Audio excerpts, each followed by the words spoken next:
Saudari-saudaraku terkasih dalam Tuhan Yesus Kristus, selamat pagi dan berkah dalam. Kita bertemu kembali dalam renungan harian Senin 22 Januari 2024. Bacaan hari ini kita jadikan titik permenungan kita. Bacaan pertama dari kitab kedua Samuel bab 5 ayat 1-7 dan ayat 10 menggambarkan bagaimana suku-suku lain minta agar juga dirajai oleh Daud. Dan Daud pun menyetujui yang memerintah sekitar 40 tahun.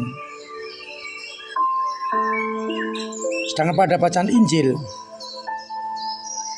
dituduh mengusir setan dengan penghulu setan. Maka kata Yesus, bila iblis terbagi-bagi, kerajaannya akan hancur. Tapi dengan Yesus mengusir setan, berarti kesudahan setan sudah terjadi. Diganti dengan penguasanya, yakni Allah sendiri. Yesus juga mengkritik orang-orang dan menegaskan bahwa semua dosa dapat diampuni, termasuk dosa dan hujat anak-anak manusia akan diampuni. Tetapi menghujat Roh Kudus tidak akan diampuni selama-lamanya, karena itu adalah dosa kekal. Saudara-saudaraku terkasih dalam Kristus, mungkin kita agak bingung kapan Daud diurapi menjadi raja. Memang setelah Saul ditolak oleh Yahweh, maka Samuel diminta pergi untuk mengurapi Daud. Tetapi dengan pengurapan itu tidak langsung Daud memerintah, karena Saul masih berkuasa. Dan dalam perjalanan Allah memilih, memberkati, menjaga Daud sehingga layak dan pantas menjadi raja atas umat pilihan.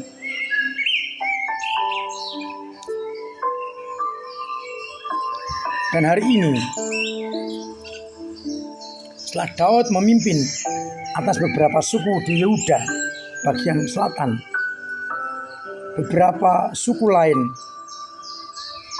utara meminta agar Daud pun juga menjadi raja atas mereka. Maka akhirnya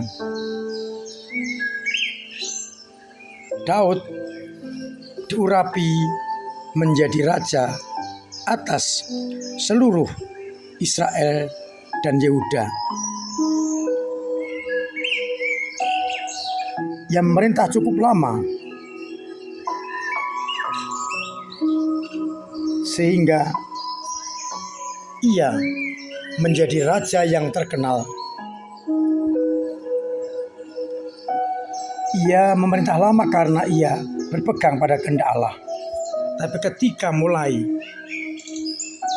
mengandalkan kekuatan sendiri, tidak mendengarkan Yahweh, kejatuhan sudah di depan mata.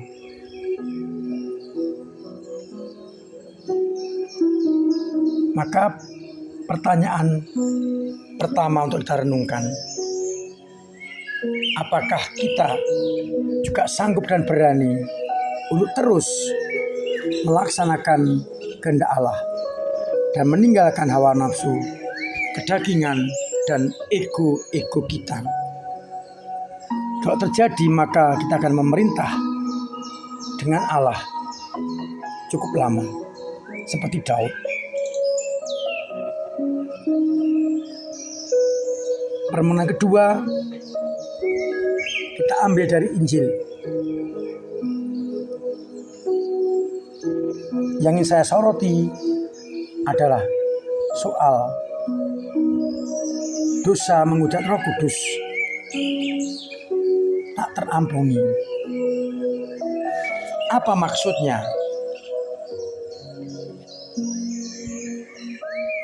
Semua dosa kecuali menghujat Roh Kudus akan diampuni. Menghujat Roh Kudus berarti menolak dan tidak mengakui karya Allah lewat Roh. Karena mereka menuduh Yesus mengusir setan dengan kuasa Beelzebul, kepala pengurus setan. Padahal Yesus mengusir roh jahat dengan kuasa Allah. Menghujat Roh Kudus berarti tidak mengakui karya-karya Allah lewat Roh Kudus itu. Itu tak terampuni.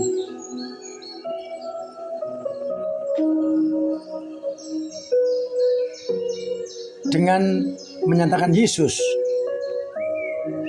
mengusir setan dengan kuasa Beelzebul, ia menolak kuasa Allah yang ditampakkan oleh Yesus Kristus. Itulah dosa hujat Roh Kudus. Bagaimana dengan kita? Apakah kita terus mengakui karya-karya Allah lewat Roh Kudus? Ataukah kita terus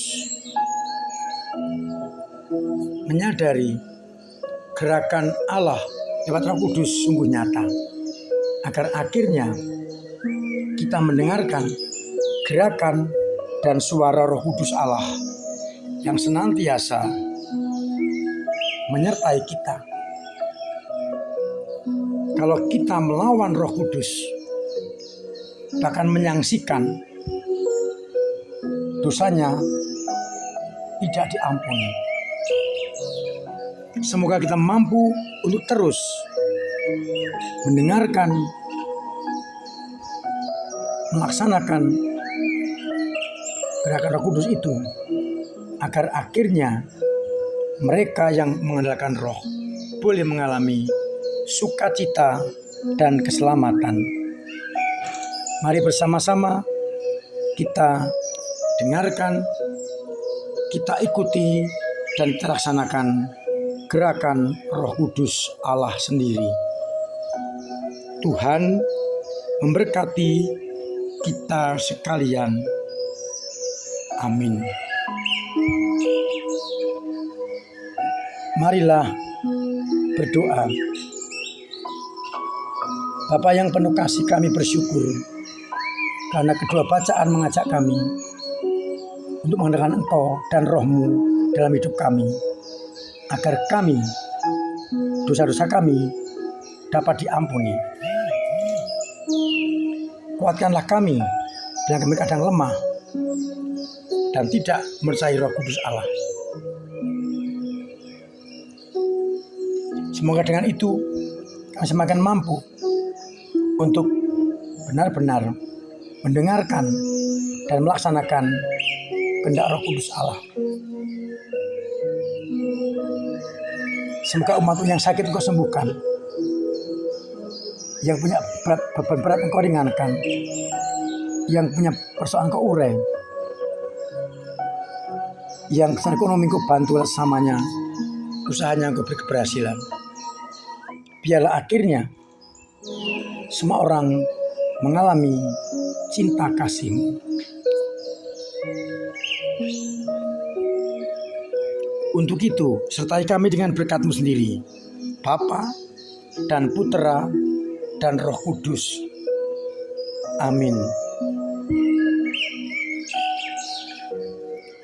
Saudara-saudaraku terkasih, tetap saya anjurkan, saya ingatkan, bahkan setengah saya wajibkan untuk tetap menjalankan protokol kesehatan dengan baik agar kita terbebas dari virus corona.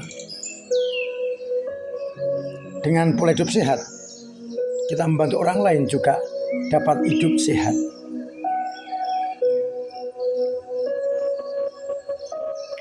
Terima kasih untuk semua usaha panjenengan dalam mendukung pelayanan gereja sehingga boleh melayani umat dengan sebaik-baiknya, baik dengan doa-doa, dengan tenaga dan karya maupun dengan dana yang sungguh membuat kita semakin yakin akan kasih karunia Allah. Biarlah akhirnya banyak orang yang sungguh ambil bagian dalam karya gereja kita ini.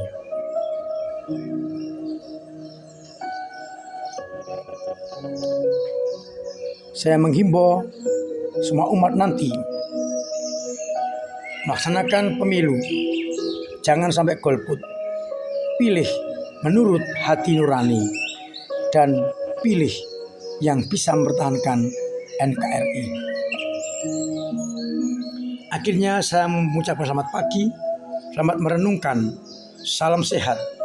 Tuhan memberkati